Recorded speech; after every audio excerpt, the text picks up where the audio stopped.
Good morning or good evening, wherever you are. We are going to discuss today our introductory lecture on the data analytics course. And what we're going to talk is about a series of popular views, mainly on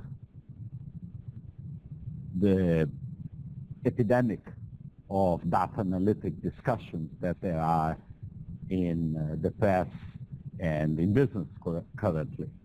And this particular discussion will be mainly on data analytics, not in data analytics applied to audit, which we call audit analytics.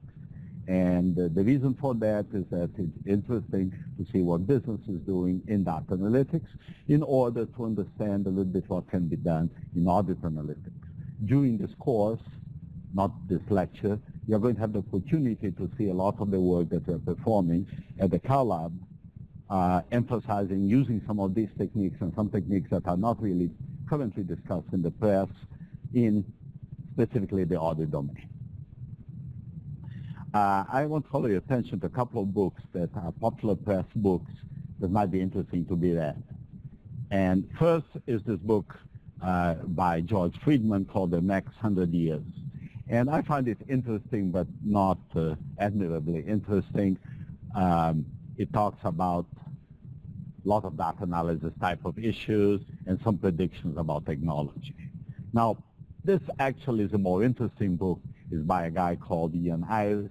He's a professor of law at Yale.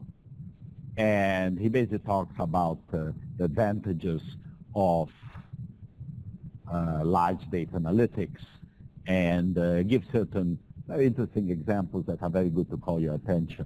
And I am going to actually discuss some of these examples from Ayres' book. The third one is a little bit closer to the accounting area. Tom Davenport is an accounting professor, but he also really doesn't talk too much about accounting. It's mainly about data analytics. If you had to spend money, I would suggest that you buy the super crunchers first, the competing analytics second. Third one is this book, Future of Analytics, has some interesting insights. It's not tremendously insightful in my opinion. If you go into Amazon and look for data analytics or big data, etc., you're going to find a lot of offerings these days. Okay, the first thing, the question is, we have to discuss and think a little bit about is on learning and on usage of data and on modeling, what are the real interface or what are the differences between humans and machines?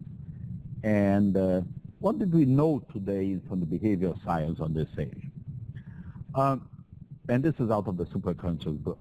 Super Crunchers are much more accurate than traditional experts in terms of prediction.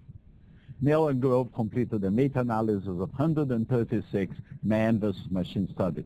In only 8 of the 136 studies was expert prediction found to be appreciably more accurate than statistical prediction. Now, what is meta-analysis? Is analysis of analysis. What does that mean? Is that they picked up these studies, they didn't perform the studies, they compared the results of the studies.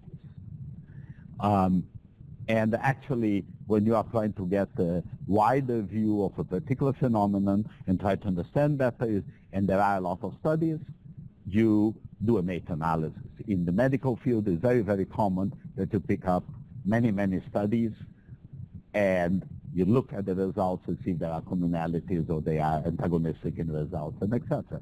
And obviously, if you find things that are similar in the many results, you believe more that particular finding. And this particular finding says that expert prediction more appreciable, more accurate than statistical prediction. So basically what is saying is that if a person is an expert as opposed to a machine, he predicts better.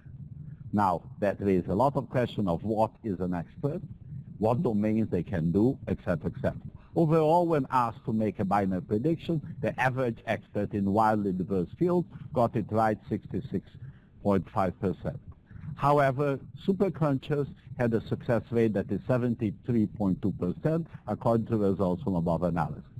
So I have to revert myself. In only 8 of the 136 studies was expert prediction found to be appreciably more accurate than statistical prediction. So what does it mean? That in 128 studies, machines were better than humans.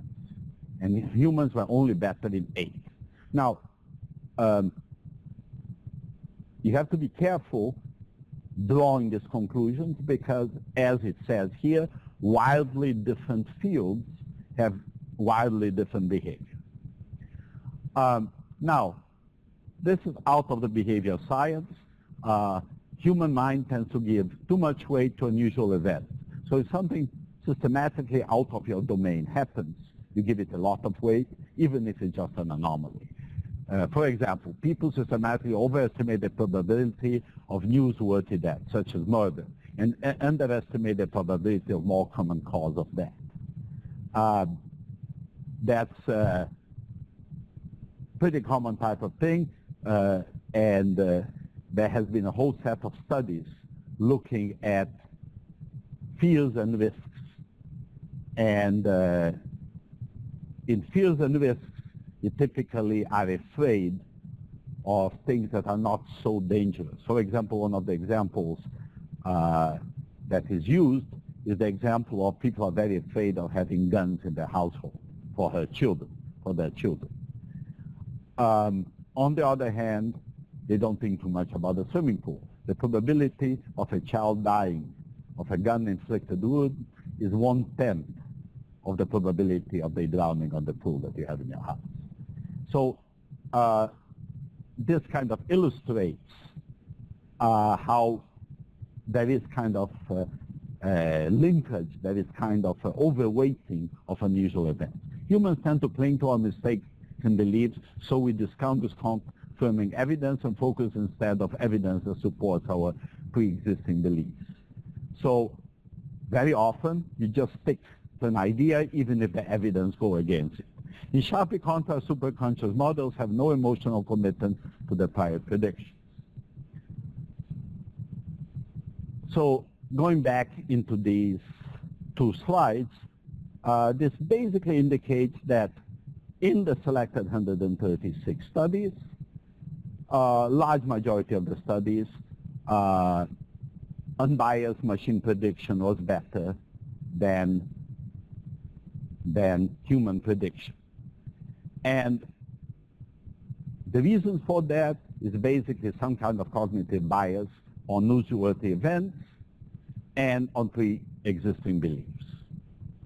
Now, in audits and in audit analytics, in particularly in the past, most of analytical review work was basically on ratio analysis. And in ratio analysis, you basically calculated the ratios of different things in financial statements, and then you try to look at the trending, see if that particular ratio was somewhat different from the industry ratio, something reasonably simple like that. There hasn't been too many more advanced analytic usages except in the recent years. Now, the granddaddy of analytic methods besides ratio analysis was regression analysis. And they use regression analysis. Deloitte has been using their STAR package for over 20 years, developed originally by Stringer and Trevor, who works with us, and has been reasonably successful but not adopted widely. Now, here out of the different examples, we're going to talk about regression applied in other fields with reasonably good success, okay? This is actually an example out of one of the books that we mentioned before. This Mr. Aschenfelder, an economist professor, I said that he loves wine. He crunched numbers to assess the quality of Bordeaux wines. Low levels of harvest rain and high average summer temperatures produced great wines. And what he did, he created multivariate regression. What is a multivariate regression? is a regression whereby there is a dependent variable and there is a set of different variables, that's why it's called multivariate, that try to explain this particular event. And the way you do this is that you have historical numbers for your dependent and for your independent variables, and you finish up kind of running these least square regressions and coming up with these parameters. It's a very robust technology. Regression numbers are very resistant to variations and to discontinuities and to aberrations in the distributions. Now, this is just kind of a light example for you to get a feeling for what this thing is. We are going to, in this course, talk much more about regression in general. But for you, mathematically, this is a dependent variable. These are independent variables that you have some reason to think that affect this variable. And you basically build yourself a little matrix, say this is a dependent variable, this is what happened in the past independent variable. And the formula basically tries to extrapolate a line into there. And there are the parameters that determine the weight. And it doesn't matter what kind of variable that you use here, as far as it's a continuous variable, if it's normalized or not normalized, this particular variable here adjusts for the normalization that you did here. But in general, what you need to think about is that this is just a linear formula in which this thing here is explained by this thing here. And the variables that they use here is rainfall, average growing season temperature, and harvest rainfall. The rationale was associated with what they knew about the wines growing. Now, in many of these things, there are strong commercial interests. And obviously, there is a whole industry involved in selling wine or aging wine. And this is the part that is a very, very famous guy who aged, and I'm sure that he did, and as you have seen, he aged wine, and he had the kinds of 95 from it, great wine, and you would have thousands of bottles of wine based on the part of the big thing that is also large volume from it, etc. And this is all the time that we were focusing on the wine rights, and this is a possibility that I'm not going to calculate that fund. I hate to be biased to this house as Dr. Rasmus said, it's how to raise wine. Wine quality of having competition, quality prediction, quality prediction as soon as raise the harvest versus actual taste or yield rate. So this is kind of discussion. You can imagine in the part of that sipping wine, this type of popular wine here.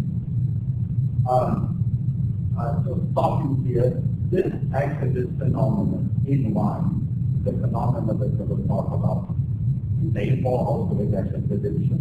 And this is basically the discussion. This is the part of the human, and there is a statistical model, which is the regression model. How do they compare? And there is a lot of discussion of the human better or machine better. And it turns out that the white quality formula successful with the high quality of 89 and 90 goes the white according to the weather. Like the past 5 years, the white is a lot of the magic of the weather. Analyze large samples. Because on this relationship between people and unrelated things and height. So just to technically explain a little bit better, or to think about it a little bit better, is we really need to look into this. Or really, you can use past data, hold out end of the sample, like you have data, let's say, from 1950 to 1970, so you pick up 1970 and try to predict the results of the wine from 1970 to 98, using the data that you already have. So you can validate the model using this model. You don't have any data. Then small to develop tools that are in the future. And that's how we do this. And people very clear we get a result of Hudson filter that actually mathematical models for quantify the utilization of everything. What is this about regression? Regression is the technology that takes large population and estimates how various model classes feed into variable. The economy, which is the basic service, they basically argue that they have a mathematical method. The amount of data variable input is how compatible that possibly might be, and the output test of the 29 emotional, social, and cognitive attributes of each person in the class. Other applications. So, what you do in this particular case, harmonic case, if you are looking for a name, okay, you will kind of plug the variables of the 29 variables, and you get an outcome that the dependent variable is within the system, it's not already in the system. So last about the particular example, because these days about 30% of marriage come from meetings on the web, and many times those meetings on the web are taking whether it's IT harmony or Jewish thinking or etc. part of that. My classes, when I teach students class, the group presentation very often are about things. Very often. Okay? Not sure you know. But just looking at it example, it actually seems to be mathematically that these are two variables and they haven't been examined very carefully of say very seldom we find a phenomenon that after like the second or the third largest computer variable, the other one doesn't do that much. And so statistically, it's a little bit fallacious to think that the 29 variables will give such a good score better than mine. This is marketing, all about marketing. And this is something you have to be worried about all the lives not necessarily. If there is a strong commercial interest into using the methodological technique, you always have to do this issue of how much the people are in order to satisfy those particular desires that are objectives. On the other hand, if you find research by scholars etc. that are not really involved commercially, on the other hand, the example shows that multiple regression research has permeated the possibility. Examples of a relationship and lots of relationship. And that's particularly called CRM, and most companies will have some kind of endeavors in trying to support the best they can. Example, these are predicts the probability of divorce based on credit card purchase. That's interesting. Why do you think that credit card expenses would correlate to divorce? Yes? Well, someone putting on their purchase. So maybe somebody probably thinks they would get it. Well, I think of that sort. I think that the main, I would think that the nature of the portfolio of goods that you buy when you get divorced, like, for example, microwave better, etc., changes dramatically. So if you have some industry of grooming expenses or oil expenses or whatever, might give an indication of purchase. What to buy is very, very good benchmark of what I do. I bet that she has defined a lot of baby goods. And baby goods and etc. And I guarantee that she 2 years ago was a market. So you know, it's also very large in the life of it. Then you go to the life again, then you go back to that original profile. But you know, one thing that in the field of advanced analytics people forget is that everything analytical statement made. You buy your advertising report, and you walk on the street, you are safe. Okay? You go on the internet and do Facebook, that's the world that you should have collected. You go into Google, search for something that searches report. You not want to buy basic formula, go into Google, from one person to the other. Google knows that you're interested in basic formula. The first time she's daughter was born, and she started looking at basic formula, she immediately started looking at both and things that someone was trying to get. And so it's a very clear indication if you have sources of data separate that are put together. What you buy, where you go, what you stay, what bulletin board you visit, etc. Those are all indicated. And of course, what you daily see, companies like Google and Facebook and etc. trying to use the flow of data that they have in a way to increase their profitability. And some of them are like harmony, where you can have a lot of marketing and charge.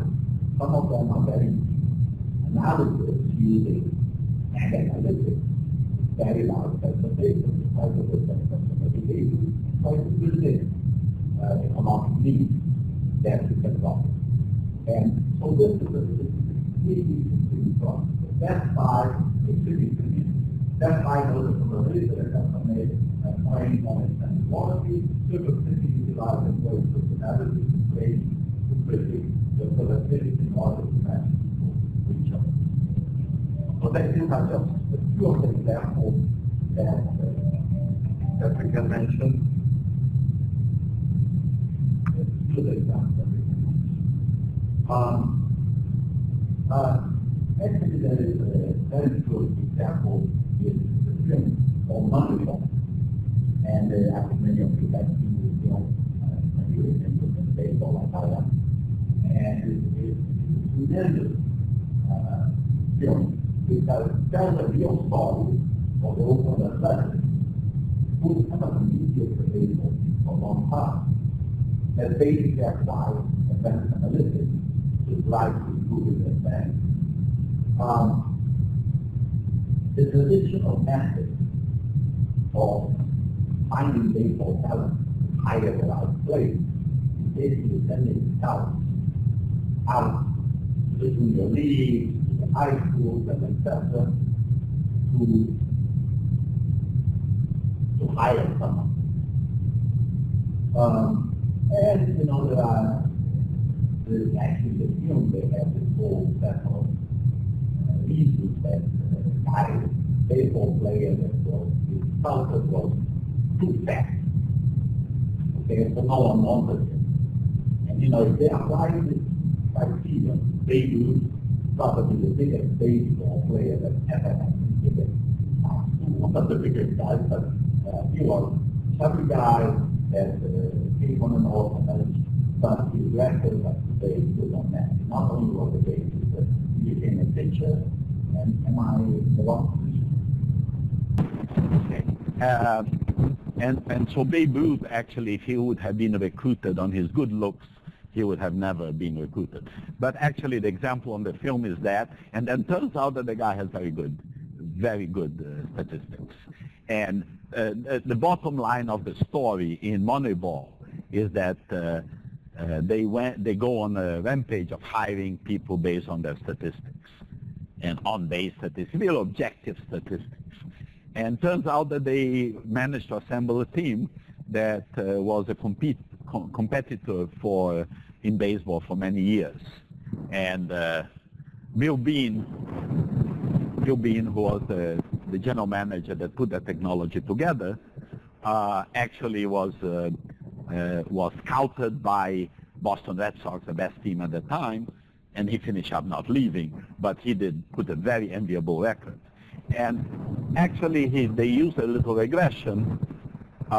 Say runs created relates to number of hits, number of walks, and total number of bases, which is X bars for a walk as a ratio. Okay? And this actually proved itself very, very powerful. You should see the Moneyball film. It's interesting. If you're interested in baseball, if you don't know what baseball is, you shouldn't go and watch the film. That is a very good film. Let's talk a bit about collaborative filters. Internet retailers keep tracking of customer behavior, cluster them into groups, and recommend products to customers according to historical preference. For example, Netflix recommends different movies to different customers. As a result, more than 90% of the titles in its 550,000 movie catalog, which is much bigger now, are entered at least monthly.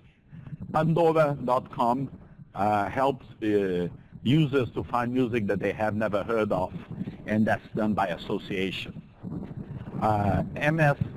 MSNBC uses a cookie to keep track of 16 articles users have most recently read, and uses automated text analysis to predict the news users want to read. It's the magic of the wisdom of the crowds. Another example, there are many other examples. If you use Amazon, they always send you this little note saying, people that bought this book also bought this book. And they obviously they obviously know that those propositions usually work. And they get a lot of sales by telling association. And they do even better when they have a whole larger profile of the things that you buy. And back to eHarmony. eHarmony tries to find out what kind of person you are and then matches you with others who the data say are most compatible. 4 is the step to find the right match. Complete our relationship questionnaire and get your free what? Review your selected high compatibility matches free. Pick the plan that best suits you when you are ready to communicate. Get to know your matches at your own pace and start dating. Notice that the first 2 steps, which are to get you in, is free. The last 2 steps, you already have to pay to get in contact with the person. Again, remember what I mentioned before. eHarmony has a regression with 29 or 28 variables. Sounds a little bit too much to really good explanation. Probably a few of them do it all. Customer-oriented supercruncher. Forecast the trend of particular airline fares for customers in Greece. 115 different factors are used. Historic price and patterns and other factors impact demand and supply tickets are included. There's actually a website called Farecast, not Forecast, but Farecast. And you can go in there and have a look, see what, if you're going to go to San Francisco, and the fares are very high now, if they're going to go up or down. Zillow.com predicts home prices to help both buyers and sellers price their homes. Dust Network crunches data on the speed of 500,000 commercial vehicles to predict traffic jams. Ganni is working on personalized shopping, etc., etc., etc. Okay, now let's just recap for a second. We started by looking at around 4 different titles that talk about this idea, the generic idea of data crunching. I said that super crunchers and computer analytics are probably the best ones to be read. And then we drew examples out of that. And we first talked a little bit about data analytics versus audit analytics. And what we said is that data analytics are the field that is being used all over the world in this moment, particularly in the advanced data-enriched businesses. And audit analytics will be an application of this into the audit domain. And that today we are going to speak mostly about data analytics, and the rest of the course we're going to talk mainly about audit analytics. The second thing we discussed here was humans versus computers. And what we basically concluded in a meta-study that statistical models are a little bit more consistent. They're more consistent in predicting facts than human experts. And of course, there is a whole range of human expertise, and you would expect that the better expert to have better ratios than the less good experts. Same thing with models. You would expect some models to be better than the others, and the good modeler will be able to get better predictions.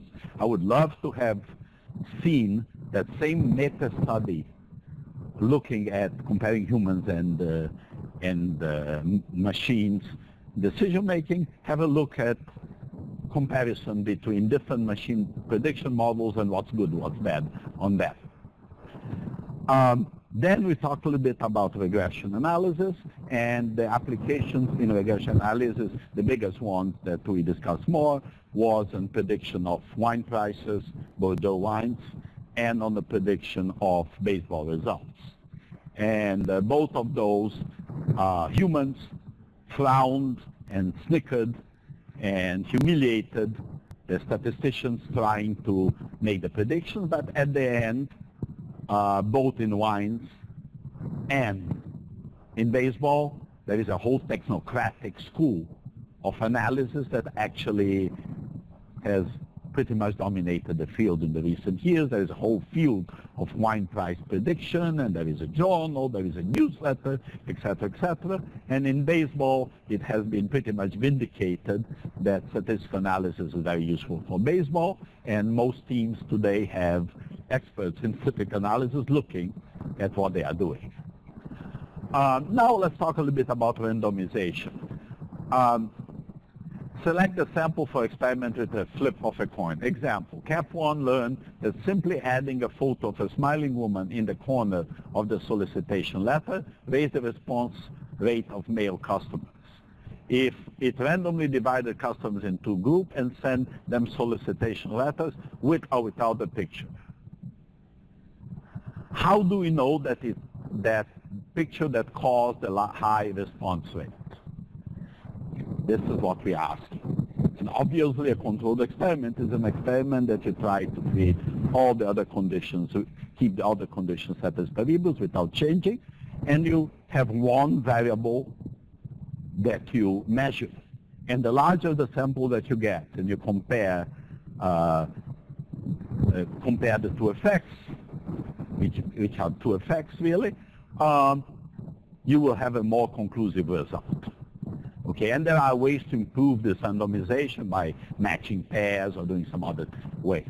But the whole idea would be is that you use the internet, you use this kind of massive user basis of particular user interaction and create the effects there. In this case, put a picture of a smiling woman there and see if it makes a difference.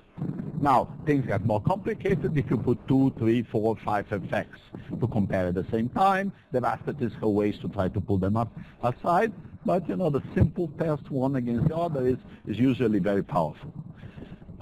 And the one thing that you have to be careful is that the groups are really randomized, they are not biased. You know, you compare a school, let's say a religious school, to a public school, and then you think that those populations are the same. They might not be.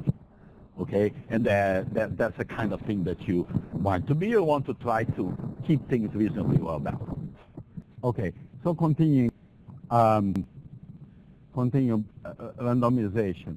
And so basically you can use the web to basically pick up, want to know whether a web page design works better than other.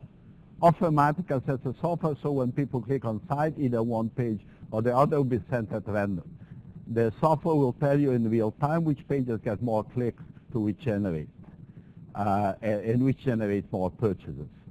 Very interesting. The thing to be wary about this, to be concerned about this, is are the people having access really randomized, or there is a systematic bias into it. When does randomization does not work? Think about this topic. Do longer sentences increase or decrease the chance that the prisoner will commit another crime? You cannot randomly select criminals and put them into two groups and then sentence them longer and shorter. Solution: use a pre-existing randomization. It is possible that judges with a district are seen are seeing the same kinds of cases. Some judges tend to sentence longer and some tend to sentence shorter for the same criminal. This from the same crime. This disparities give a powerful way to measure whether longer sentences increase or decrease recidivism. There are many things that cannot be randomized, and obviously you have to worry about pseudo-randomization and et cetera, but in general, many of these problems don't occur for simple things that you are doing. Strengths and drawbacks of a database study, a medicine case. Database study has many advantages. Database study can discover rules and relations that are not being discovered by traditional study. For example, Don Berwick discovered that simply elevating the head of a hospital bed and frequently cleaning the patient's mouth substantially reduced the chances of infection. Data analysis with technology can dramatically increase the speed of innovation. Example, the practice of medicine before EBR, evidence-based medicine, movement has shackled with an extremely slow and inefficient mechanism for disseminating medical results. EBM has shortened the time it takes to disseminate important results. Information retrieval of medicine changes the medical mechanism by which patients can affect what their physicians do. Many patients go to sites like Mediline to figure out what might be ailing them before seeing doctors. EBM gives doctors for the first time the chance to engage in real-time epidemiology. The diagnostic software Isabel tells doctors that an hour ago in the 4th floor of the hospital, a patient was admitted who had similar features of infection and blisters. Very, very interesting possibilities posed by technology based in hospitals if these technologies are enabled. Collecting data of all patients, having this data in real time, being able to have analysis on top of this data, and have the analysis enabled in real time to be able to use this information. I just wanted to advance something here in the area of auditing. We have recently been talked a lot about changing a little bit the view of auditing. And they usually say the auditor is the general that comes in after the battle and shoots the wounded. And why do they say that?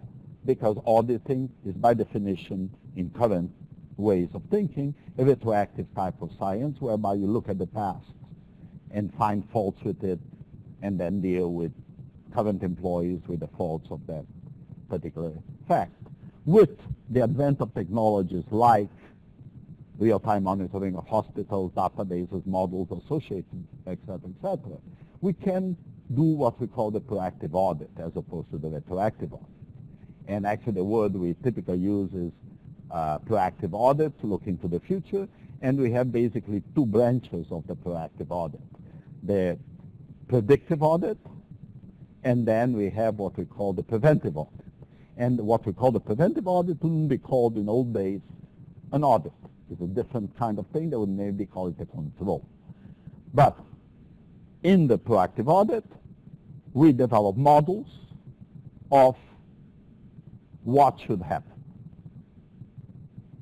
And then we compare with what actually happened and create new forms of audit evidence, which is comparing models with actuals, and if the actual is very different from the prediction, you might have an aberration. Now, if you have a real good forensic model to predict the future, forensic what? What does it mean? Is a model that you use past data, like in the example of baseball or wine, of what happened in the past, and you manage to predict reasonable future, like batting averages, price of Bordeaux, or what would be the financial results of a particular firm in a certain account, like cash or receivables or etc. If you are really good in predicting that, you might use that in other forms. For example, if you are really good in predicting that a particular transaction was fallacious, was fraudulent, meaning you have extraction tools that apply models to it and bring out a very small subsample of positives that you pretty much know that they are fraudulent or has a high probability of being fraudulent, why would you allow the transaction to be executed? You can, at that moment, before the transaction is actually processed, apply your models, see if there is a low probability of fraud, let it go. If there is a high probability of fraud, you stop it, have a human examine it, or have an additional process examine it, and then you execute it or not execute it. Or even use the technology we have been developing, which Professor Kogan has been developing, which is automatic correction of errors. So, in the medical example that we're talking here, they were predicting, they are identifying infections. How they were identifying infections? By comparing data that in the different places of the hospital was occurring, and if the same kind of symptoms happened, and happened out of the usual amount of happening, you might have a problem. This is very similar to, this is the pattern of a particular type of fraud, and this new transaction that just came in looks like that pattern. Now, if you have a wire transfer case whereby companies paying their vendors and other people to electronic wire transfer, and the particular wire shows up with a lot of the parameters of a fraudulent transaction, why execute the wire, send money to Switzerland that you can never recover? Stop. So that's what we call the predictive audit, or in this case, the proactive audit. And the proactive audit divides into predictive, that you only use the data to compare with actuals, or the preventive audit, where you stop work. Later in this course, we are going to actually have Sidi Pan Fukai Kangawal. She has a terrible name to say.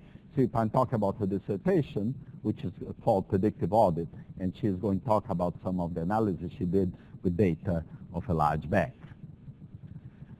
Back to this, the diagnostic software. Isabel tells doctors that an hour ago on the 4th floor, the hospital patient was admitted had similar features of infection and business. Very analogous to what we're talking. Drawbacks.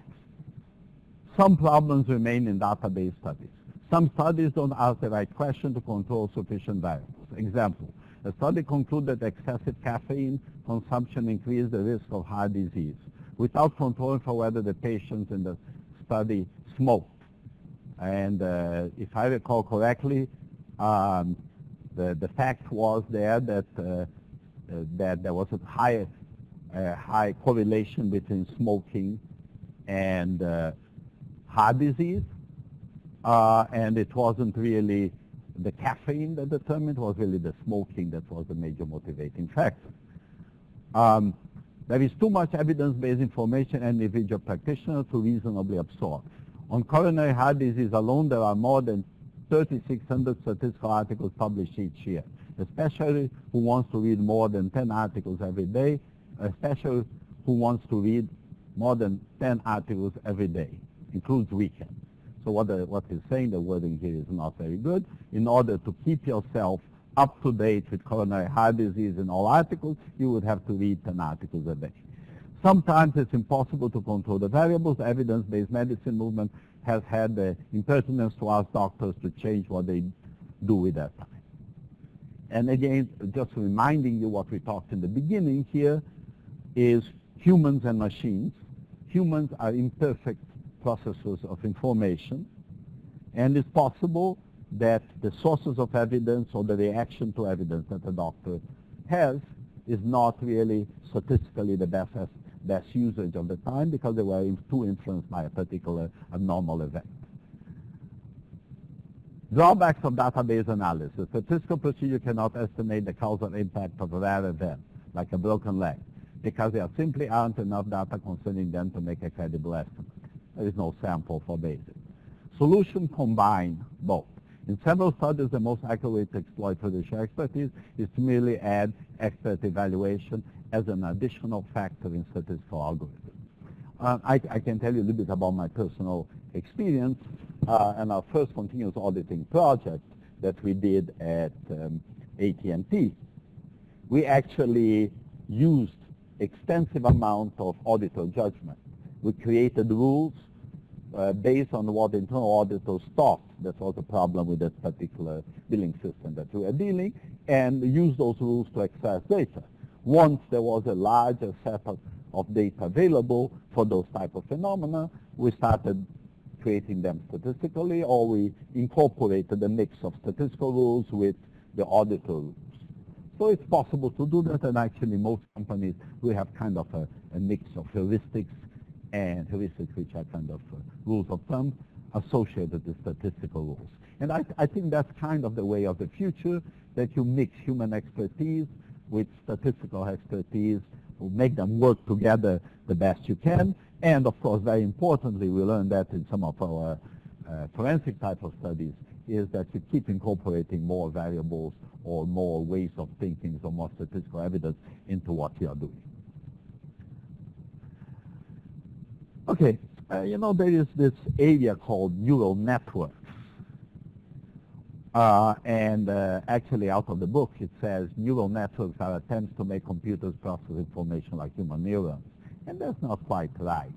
What the mathematical techniques that we use for neural networks are not really very, very similar to the storage medium of the brain and its information processing, which is more analogic than digital. And it really is more like a sensationalistic name for a statistical technique. Although this is a very good, interesting statistical technique, and the nice thing about neural networks and their technology, and there are a pile of algorithms that you use within neural networks, is that if you have evidence of the outcomes, so you have diagnosticity, or what we call also supervised learning, you can develop, without knowing too much, the relationships and underlying model that predicts the events to happen. The problem of this in many of the audit domains is that you don't have diagnosticity. You don't have outcomes in the past that you can compare with the evidence that you have. The human brain is a network of interconnected neurons acting like information switches. Think is the result of a particular flow of neuron switches. In a neural network, each switch is a mathematical equation that weights multiple types of input information. The end in the network is a final switch that collects information from previous neural switches and produces an output of neural network prediction. In general, in lay terms, what you have is something a little bit like a regression. What you have is a set of variables that you have measured and a set of outcomes. And you can do, for example, stock market. You have price of a particular stock and a certain things can determine those facts. And then you have this thing, you basically train your network. You basically run these algorithms that come up with what is a prediction model, and there is this kind of hidden layer that tells you basically what parameters to use with the variable. And then you use these parameters to predict the outcome, etc. What are the strengths and drawbacks from neural networks? Neural network, the researcher just needs to feed in the raw information in the network. The data will pick out best functional form. We don't need to specify the specific form of the equation. So that's the hidden layer. It creates an equation for you. But neural network is not a panacea. It's impossible to figure out how an individual input is affected by predict outcome. The precise neural network for prediction is unknown. The multiplicity of estimate weighting parameters can lead to overfitting of the training data. There are fields that neural networks work much better than other fields. Now, let's talk a little bit about problems with supercrunchers. And recapping here a little bit again, we talked about regression, etc., etc., etc. Then we talked about randomization, and finally we talked about neural networks. And then we talked about a series of problems of evidence-based medicine. And basically what we're trying to say that evidence-based medicine is better medicine than just purely judgmental medicine. The other thing that we said here is that kind of trying to join statistical evidence and statistical models to human models might be the kind of a reasonable good compromise to improve what you do. And in general, my personal interpretation always have been, if you have no idea of what's going on and not a lot of data, you use human judges. When we started the project at AT&T, we really had no idea of what the underlying patterns of data was, and so we went to the auditors and went to the process owners and modeled what they were doing. A lot of the things that they were doing turned out to be reasonably consistent and reasonable things to be done. Very often in the statistical modeling you put variables in an equation or something like that, variables that you rationally think that would affect that particular phenomenon. You always worry if these variables correlate one with the other. However, the big changes that happened in our life in the last decade and a half is that businesses started collect huge amounts of data. When we did the work at AT&T, I left Columbia, went to AT&T, and this was 85. No one was doing data mining, or there are people doing that, not too many. And real-time information wasn't very common. But what happened at AT&T, and so it's not so serendipitous that this was at AT&T. At AT&T, since the mid-70s, the large electronic switches were collecting real-time information on telephone calls. And by the time I got in the mid-80s, they were doing some elementary studies of inbound calling, outbound calling, their business characteristics, etc. So by the time I got to AT&T Bell Labs, they had data in a reasonably large quantity. Today we think it's pitiful amounts of data, but it was, they had 250 million phone calls a day, and they were collecting them with magnetic tapes, and they were processing, and they had embryonic databases there that could be used, and they were doing data mining, inbound and outbound analysis. So when that was happening and I was there, I thought, oh great, let's try to apply this into auditing. And so we had this very large billing system with a lot of transactions, and we said, how do we start this thing? And what we wanted to do at that time is collect anomaly evidence very close to the event, as opposed to waiting for a month or 2 months or 3 months. And at the end, after several years of work, we were reasonably successful creating systems that actually helped the billing operation substantially. But our first approach in the AT&T situation was getting the auditors to tell us what they were looking for and creating algorithms that did that. It was easier there than it would have been anywhere else because they already had the databases built for other purposes, for a little bit of data mining and etc. And they had some of the tools available, and we wrote many of the tools. But this kind of age there, they had big data, they had big data, they had data analysis, they had statistical algorithms. This came into business more popularly, more frequently, more recently. And the fact that we have these large internet systems now collecting data automatically basically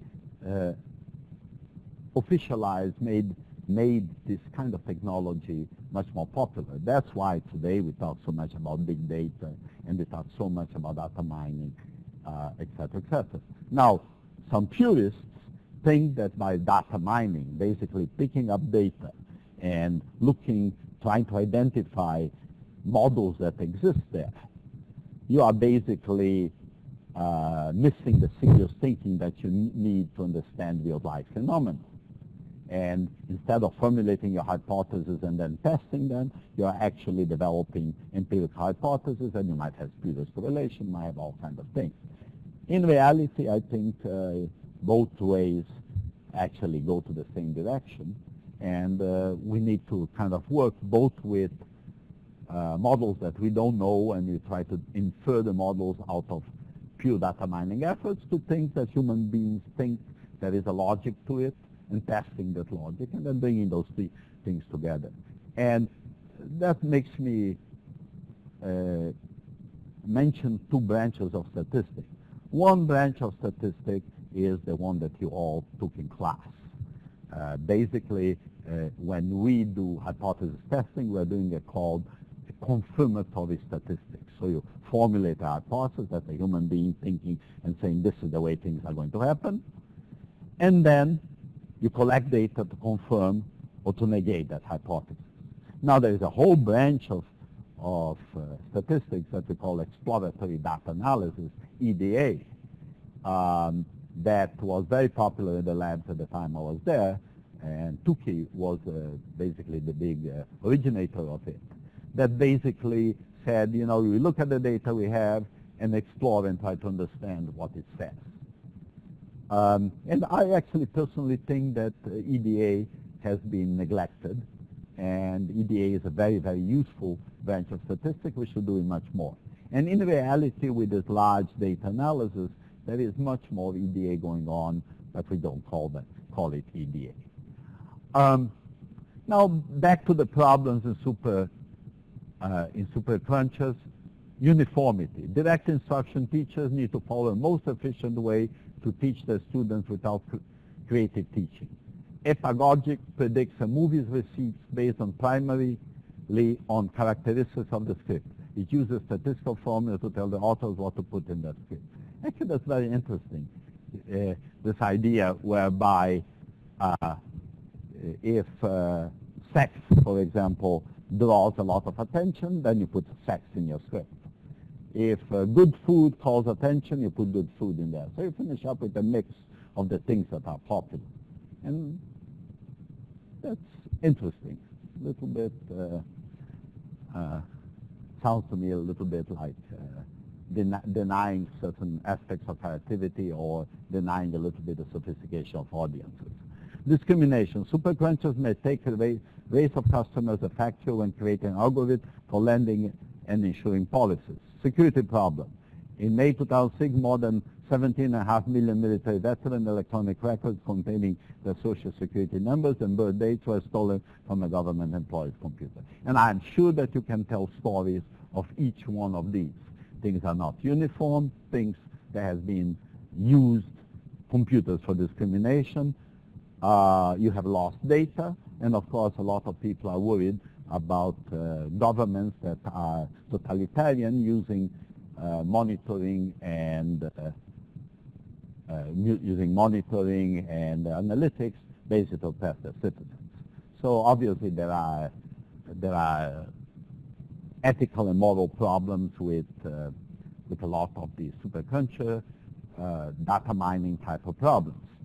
And but you know, this is not different from any technology. Any technology, when there was guns developed, guns could protect your population. The guns could also kill your population.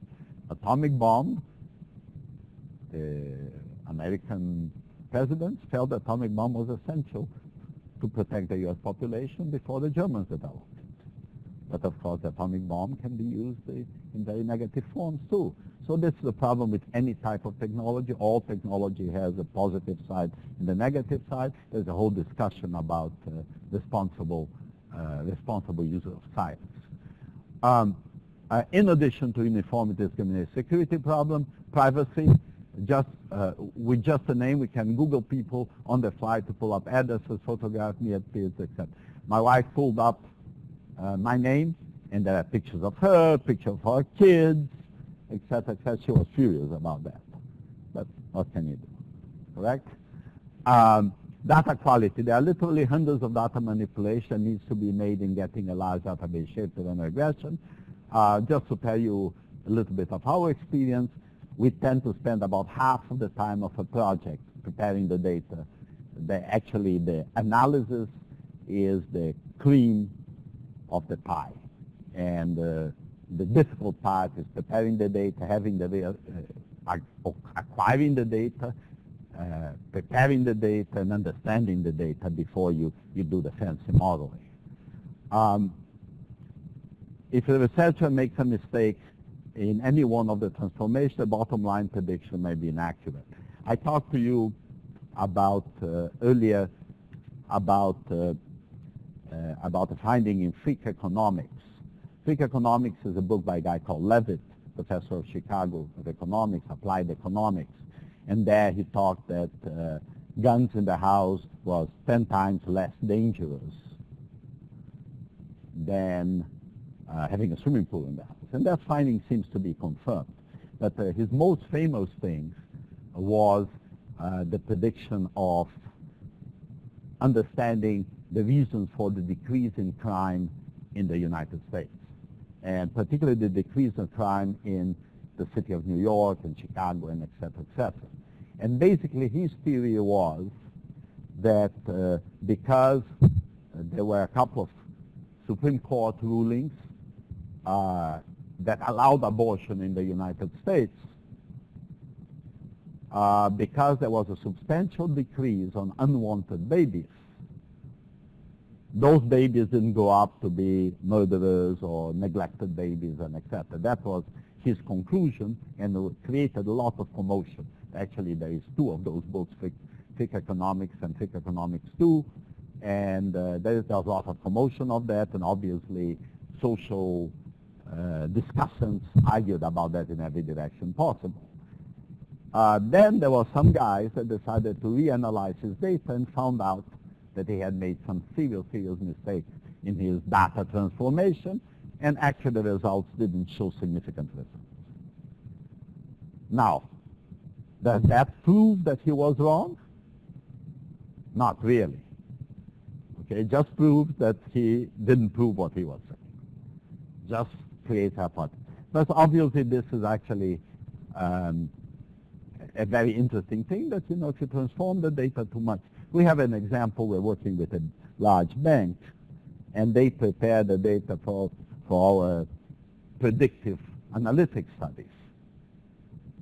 And we are having a hell of a time to replicate what we did analytically actually at the bank.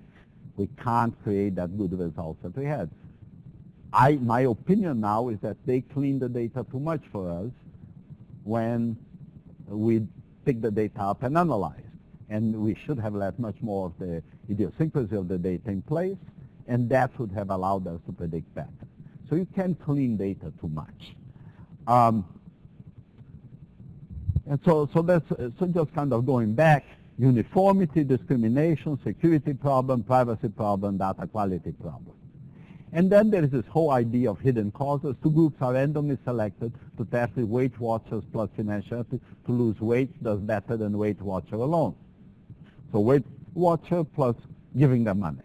Some people after a while quit to response, which decrease accuracy of the result, because people who fail to lose weight are more likely to quit financial incentive group, thus leading to a self-censored people with success. So there is an inherent bias on this thing. Wrong variable control. In a study to test if low-fat diet is good for your health, the low-fat diet recommended for the test group wasn't low-fat enough. So again, what are these problems? Uniformity, discrimination, security, privacy, data quality, hidden causes, wrong variable control. Now, does these problems invalidate the use of massive data or audit analytics? Of course not. Like human studies with human experts always have problems associated with it. You need to understand the nature of the problem you have, and you'll never really understand it totally correctly. Okay, let's just talk about competing with analytics. Now, the first part of this discussion was a discussion of what is these analytics that we use, what are the more elementaries, what are the biases that you have, and this comparison of human versus machine. Now, the next question we ask is it possible to do better than your competition using analytics? And intuitively, the response is obviously there are companies like Google, et cetera, that have collected data and dominated markets by collecting data. And you have histories in the past and in the expected in the future that will do that. But here we try to analyze a little bit better what are the characteristics of it. The capability varies by organization and industry and might involve supply chains, pricing and revenue management, customer service. At Netflix, the focus on analytics on predicting customer move preference. At Harris casino chain is the customer loyalty and service. Actually, Harris created this same kind of airline mileage concept. They created the casino mileage concept. And basically they created technology that you would put a card into the slot machines and they would know what you are doing. Very much in line with what we're talking about the hospital and etc. They were monitoring step by step what the client was doing and understanding the behavior of past clients. When do they stop gambling? When they gamble more? When do they get discouraged? They managed to change that behavior by creating mileage incentives, giving the client a free meal, giving the client entrance to a show, suggesting the client to use a different gambling medium, etc., etc., etc. And obviously the objective function of this gambling behavior stimulus was to make more money to Harris and to retain the client.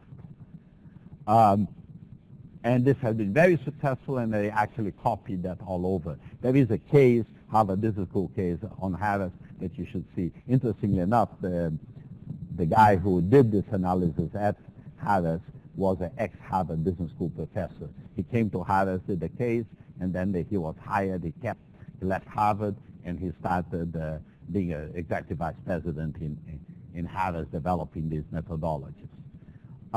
Walmart, on the other hand, has very high quantitative methods of supply chain.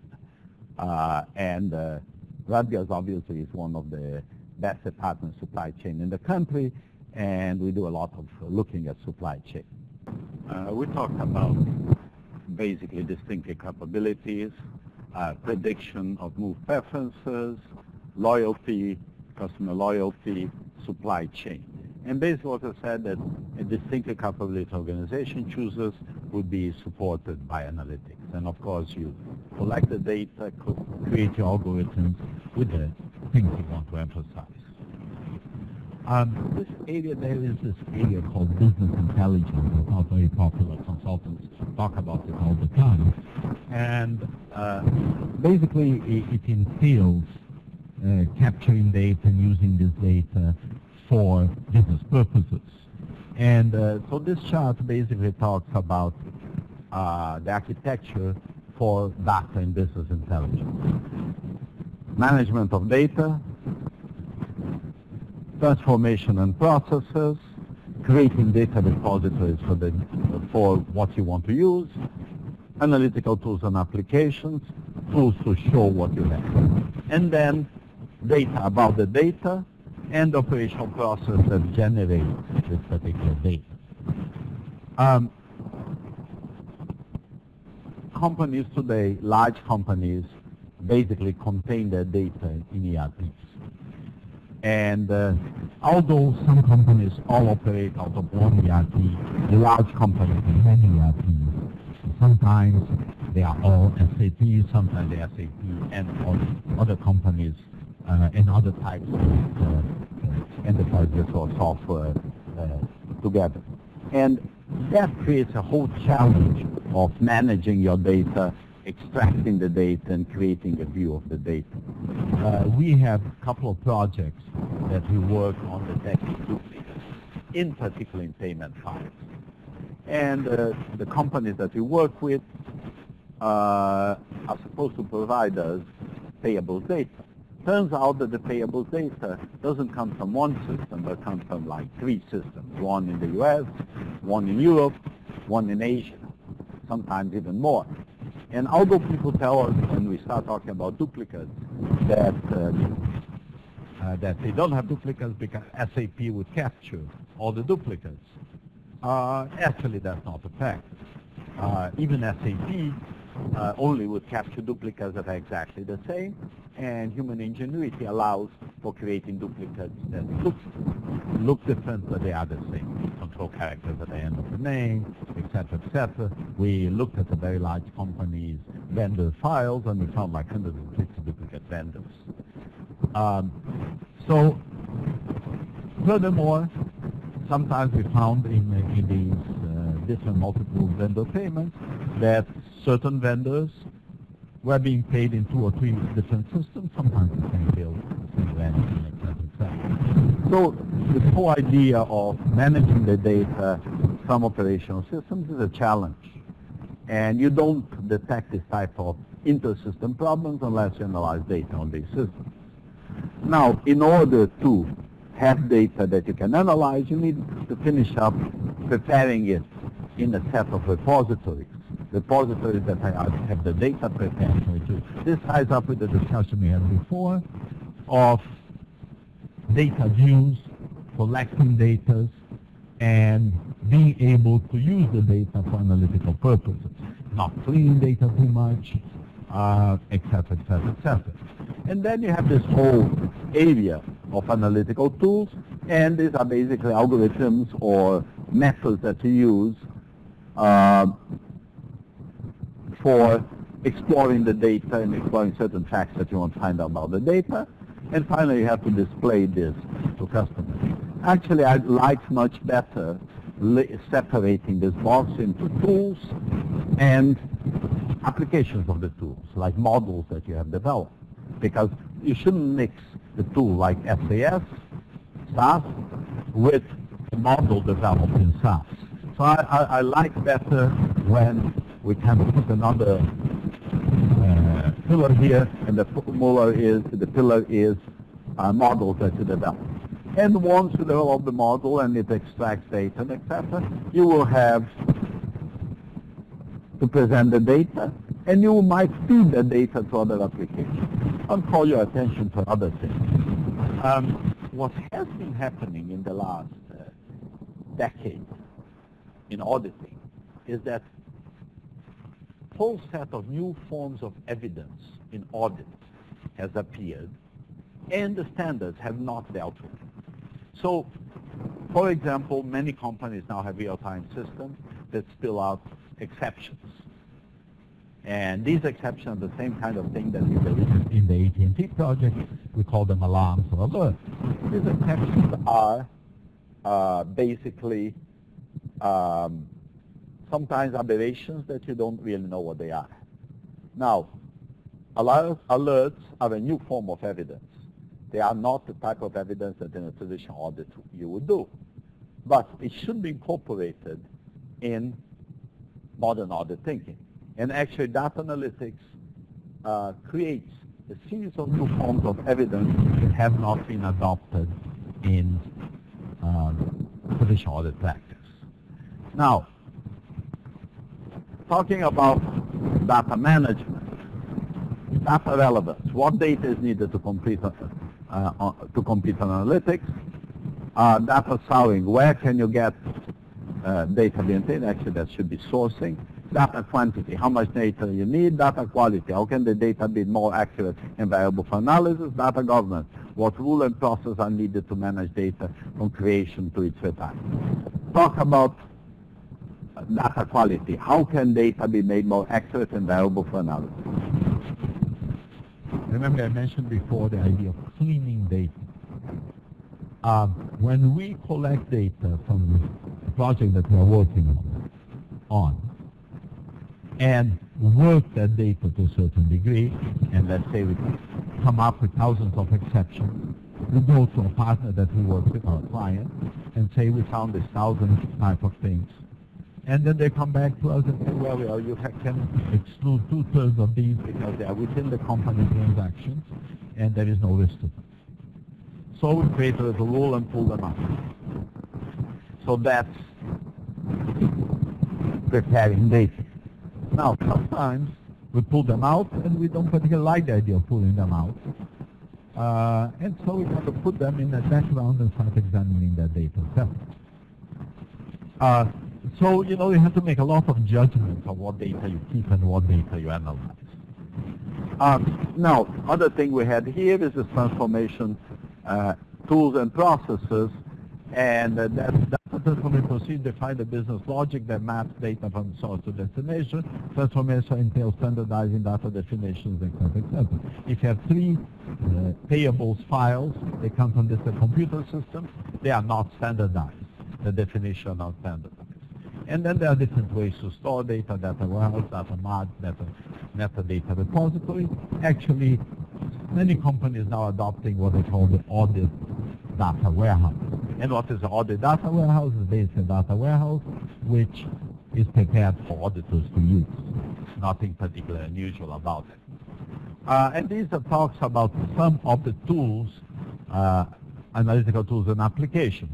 Spreadsheets, online analytical processors like OLAP, statistical quantitative algorithms, rule engines, data mining tools, text mining tools, simulation tools, and some other technologies, text categorization with text mining, genetic algorithms, stat systems, etc., etc., etc., etc.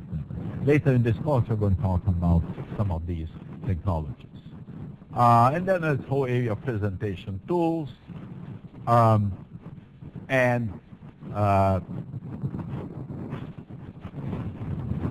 many of these items are items that are driving changes in analytics, a change of using data, and we are going to apply some of these into the audit domain.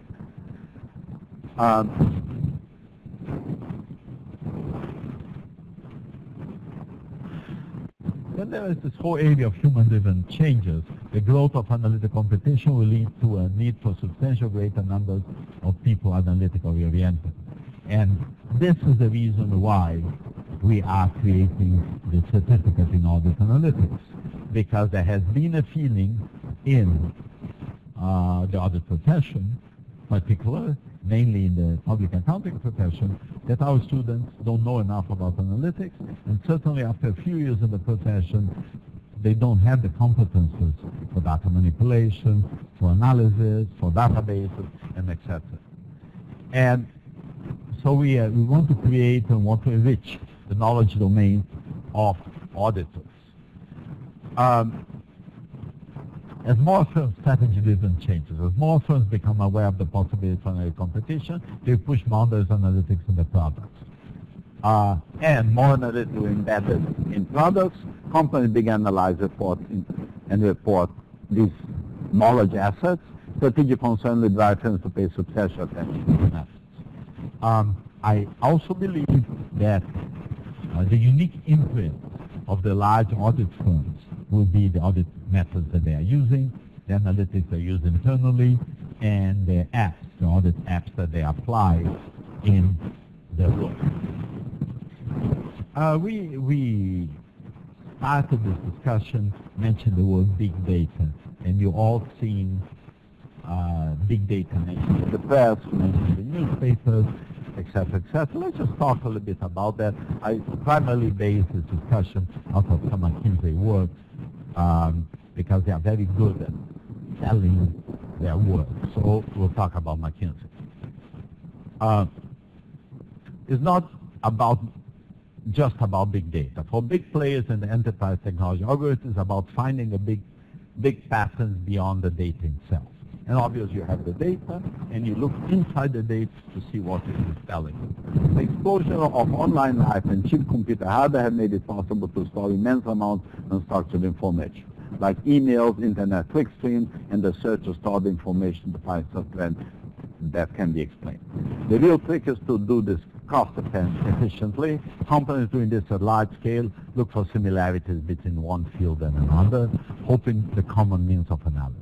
Now, in general, remember I mentioned to you two types of statistics. One type is complementary statistics, the other type is exploratory data analysis. Actually, they kind of intersect. And when you are looking at big data, you typically are looking for something, and you typically have some theory that you are trying to detect.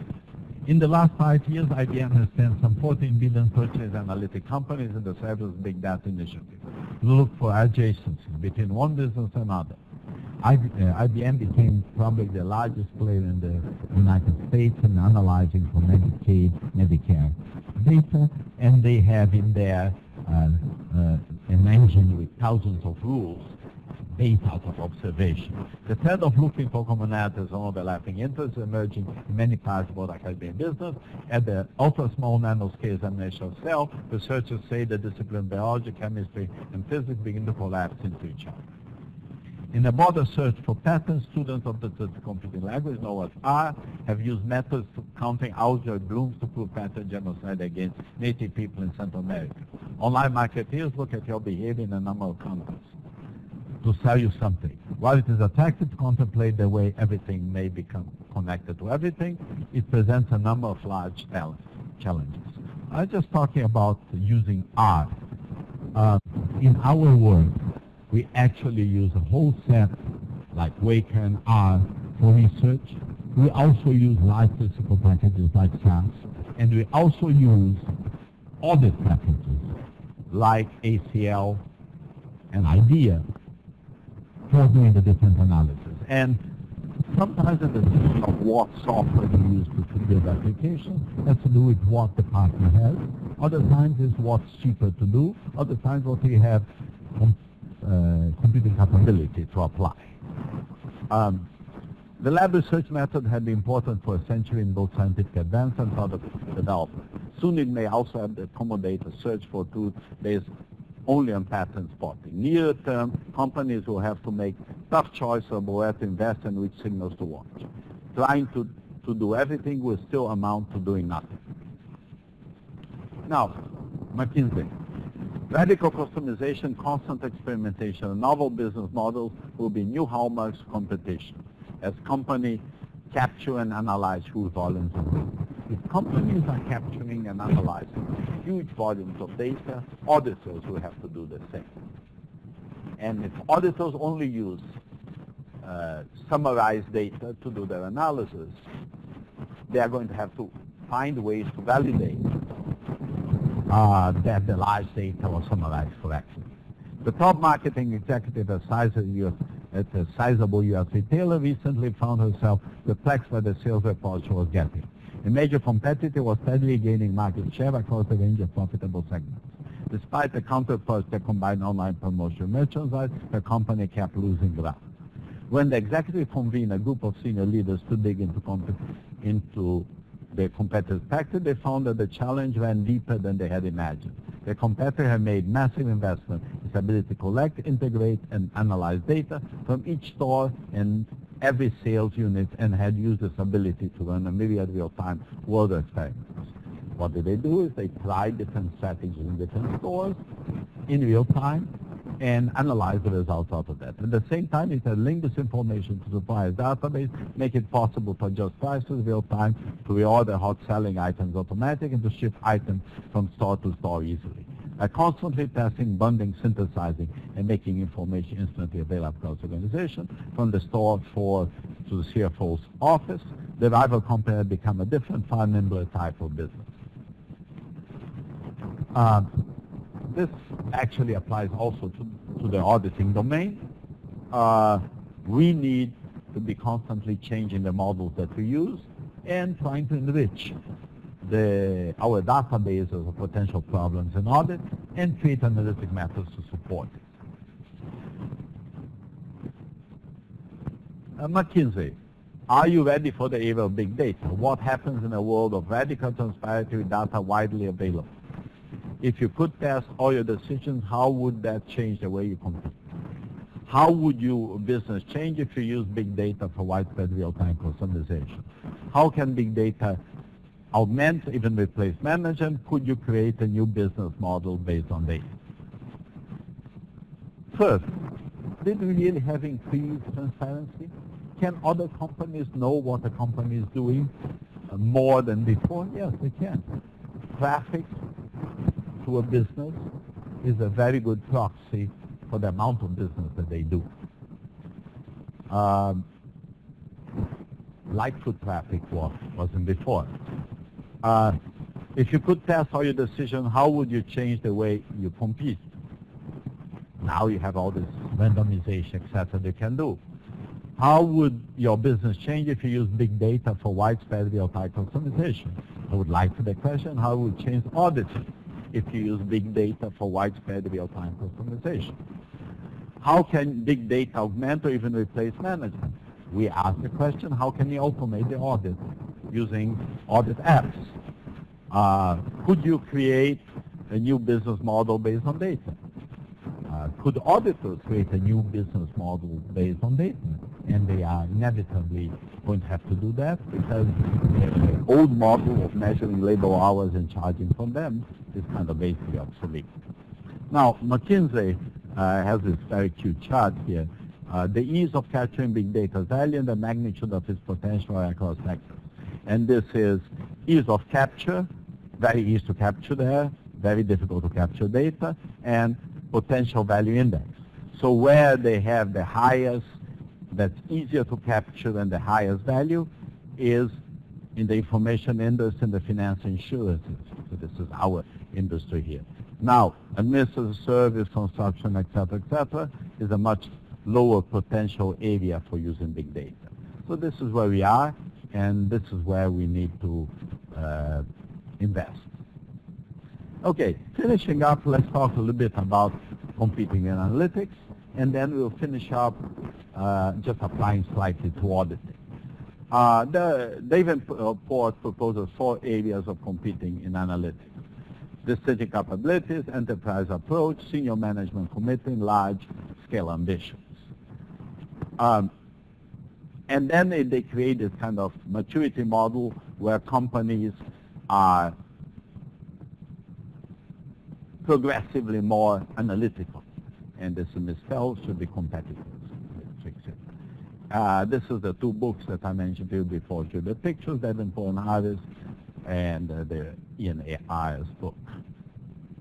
Okay, I just put a couple more slides together here to just kind of give you an example, an illustration, a discussion a little bit about where we are going with audit analytics. Many companies, particularly public account companies, have been now doing substantial analysis of general ledgers.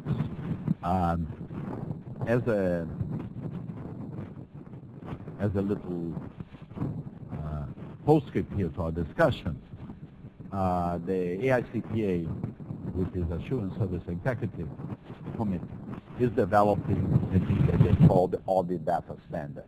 And the idea behind the Audit Data Standard is that in the past it has been identified that the greatest problem that internal and external auditors have is getting the data they need from the IT systems of the company because of the complexity, because of the low priority of audits, and because maybe a natural desire by auditees to obfuscate auditors.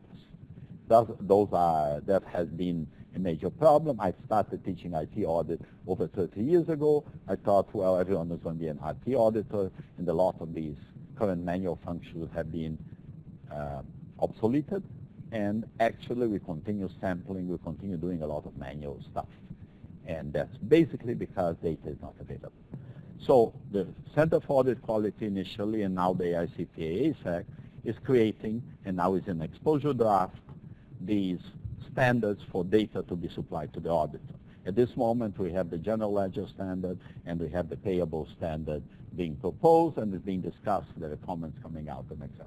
Associated with this idea is an audit data standard, whereby the standard audit file will be available to every auditor, external and internal.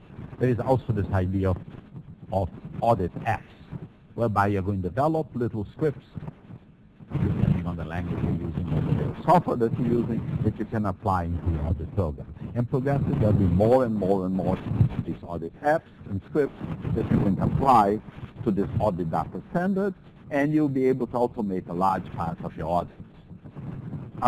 And one of the things will be testing general ledger. And in the past has been already required to testing general ledger. These general ledger tests run for almost every audit. Additionally, and fairly simple tests are added by each audit team as a holistic or against audit expectation. And we want to kind of systematize this, think about this in the several different areas. And these combinations of areas will provide additional value in the audit process and automate a good part of the audit test. Things that you can do is test duplicate entries. You can test for large transactions, but you don't need to do. You stratify, look at what accounts are impacted, look at which users are used most posting resources. Now, just looking at these kind of description of GL tests, they are all little tests looking for something that you manually would do. And eventually you'll be able to look for something that you manually wouldn't do, that is aggregation of large amounts of data or patterns that you couldn't really manually do except by just kind of guessing a pattern. Now, to conclude this discussion, we started originally talking about the predictive audit. We talked about the retroactive audit, the predictive audit, the proactive audit, and I just want to discuss a little bit that kind of thing. This is a project that we did in which we combined forensic analysis and real-time technology. We had a particular process that was a wire payment process, and we had about 250,000 transactions. And by multiple analysis of those transactions, we came out with certain filtering rules that would call our attention to potentially fraudulent type of transactions or erroneous type of transactions. This was done by the traditional forensic technology, so statistics and modeling and et cetera, the wire transfer operation created archives. We analyzed the archives and came out with forensic analysis, and this forensic analysis led to a set of forensic models that resulted in one dissertation that would predict, that would extract out of the data that we had fallacious transactions. Now, the predictive audit approach would be that you would apply this data that you receive, you filter by forensic models. The traditional approach, you would basically expose factor fails by forensic models. The new approach is you propose a particular wire transfer, you examine by forensic model, and if it gets a high loading factor of potential problem, you stop the transaction and don't execute it. And examine it, and then you finish up executing it. At the same time, you continue developing additional forensic models because data with time and with new characteristics change in nature, and you need to be continuing analysis. But this particular idea is what we call the preventive audit, whereby you stop transactions that are fallacious before they happen. Okay, and this kind of summarizes a lot of our discussion because it talks about the different elements of the predictive audit model that is also in the big data story. Understand what you're analyzing, capture the relevant data, take out the things that are irrelevant or there are defects that you know that are not really defectors. Create some indexes that will tell you in general what things are happening, KPIs, key performance indicators, and extraction models. Run the models in different scenarios. Examine the exceptions, and I say it on an interactive basis because you keep adjusting your models by extracting the stuff that you don't think is dangerous or that you really won't pay attention, or that your partner tells you not to look at them for one reason or the other. And then you decide on what in this hierarchy discriminant function on these are very dangerous transactions, which are less dangerous transactions, where do you cut off? And that's deciding on the profile risk.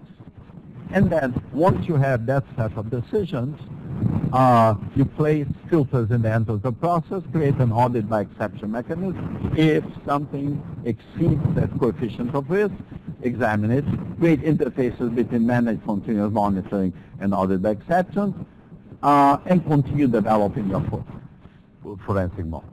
Now, a final comment around this is many people of traditional audit nature wouldn't consider this auditing. They would consider this controls. They would consider this work of management. And of course, there's this big distinction that is constantly being discussed these days: what is continuous monitoring, what is continuous auditing.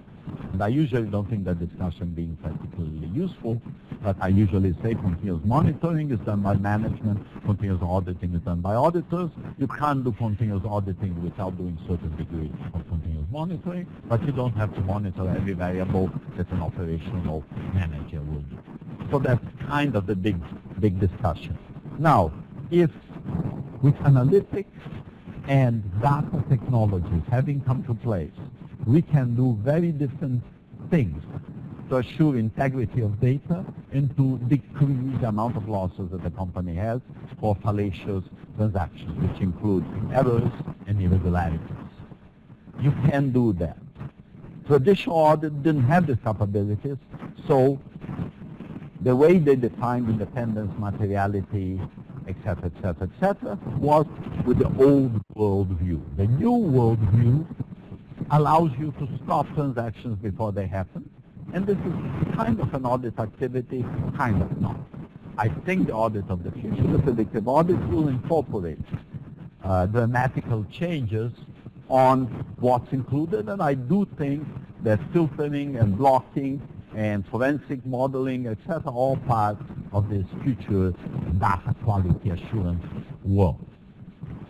And I just want to read you a couple of comments out of KPMG's article called Continuous Audit, Continuous Monitoring, Preventing Care Against Fraud. CACM shifts management and the internal audit department focus and reviews from a traditional retrospective detective approach to a proactive preventive stance. Many indicators of fraud and misconduct, both action potential, reside within organization financial operation, transaction data can be identified using forensic-based CACM tools and techniques.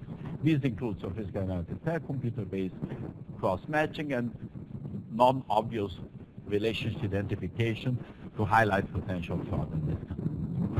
So, finishing up, we started by looking at these articles or these books on large data.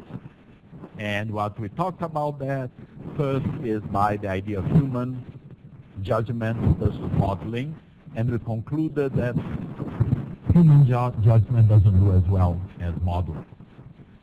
And we found a lot of restrictions of things whereby modeling might bias, might create privacy concerns, etc., etc. But in general, human models are not as good. Human judgments are not as good as machine models. Then we discussed a little bit the application of certain models, in particular the regression model. And we had this baseball example, and we had the wines example, and then we had a lot of evidence-based medicine examples, all of them explaining approximately how first you put statistics in the judgment, and then where you put data, and then you share data in hospital judgments, and et cetera, et cetera. So we put that whole story together. We talked a bit about randomization in experiment, and the basically big message here around this was we're collecting much more data than before, and we have to use this data intermittently, but very importantly in decision making and in assurance. I intersperse the discussion with some examples in the auditory and out of our work. And then we talked a little bit about the challenges of big data per se and the strategic advantages of big data. And we concluded by talking a little bit about the predictive audit, in particular developing a forensic model that uses it as a preventive mechanism, and even kind of the challenges of rethinking what the concept of assurance is. Thank you very much.